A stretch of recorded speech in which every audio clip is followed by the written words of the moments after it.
പാലക്കാട് കഞ്ചിക്കോട് കാട്ടാനക്കൂട്ടം.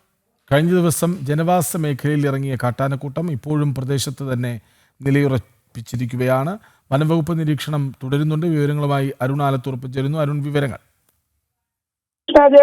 പാലക്കാട് ജില്ലയിലെ കാട്ടാന പ്രശ്നം ഒരു പരിഹാരമില്ലാതെ തുടരുകയാണ്. കഞ്ചിക്കോട് മേഖലയിലാണ് കാട്ടാന ജനവാസ മേഖലയിൽ നിലയുറപ്പിച്ചിരിക്കുന്നത്. കഞ്ചിക്കോട് കൊട്ടാമുട്ടി ഭാഗത്താണ്, കൊട്ടാമുട്ടി ചെല്ലങ്കോക്കാവ് ഭാഗത്താണ് കഴിഞ്ഞ 2 ദിവസമായി കാട്ടാന നിലയുറപ്പിച്ചിരിക്കുന്നത്.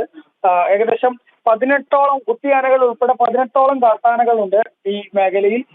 കഴിഞ്ഞ ദിവസത്തിന്റെ ദൃശ്യങ്ങൾ സഹിതം നാട്ടുകാർ മൊബൈലിലൊക്കെ ചിത്രീകരിക്കുകയും വനംവകുപ്പിന് ഇത്രയേറെ ആനകൾ ഈ ജനവാസ മേഖലയിൽ എത്തിയിട്ടുണ്ട് എന്നുള്ള വിവരം നൽകുകയും ഒക്കെ ചെയ്തിരുന്നു. തുടർന്ന് വനംവകുപ്പ് ഉദ്യോഗസ്ഥർ എത്തി അവിടെ പടക്കം പൊട്ടിച്ചും മറ്റുമൊക്കെ ഈ ആനക്കൂട്ടത്തെ കാട് കയറ്റാൻ ശ്രമിച്ചിരുന്നുവെങ്കിലും ഇതുവരെ ആനക്കൂട്ടത്തെ കാട് കയറ്റാൻ കഴിഞ്ഞിട്ടില്ല എന്ന് മാത്രമല്ല, ഈ പ്രദേശത്ത് തന്നെ ഓരോ മേഖലകളിലേക്ക്, ആദ്യം കൊട്ടാമുട്ടിയിലേക്കായിരുന്നു ആനക്കൂട്ടം എത്തിയത്, പിന്നീട് ചെല്ലങ്കാവ് ഭാഗത്തേക്കായി, അങ്ങനെ ഈ പ്രദേശത്തുള്ള ഓരോ ഭാഗത്തേക്കായി ജനവാസ മേഖലയിലേക്ക് കാട്ടാനക്കൂട്ടം തമ്പടിച്ച് തന്നെ നിൽക്കുന്ന ഒരു സാഹചര്യമാണ് ഉള്ളത്.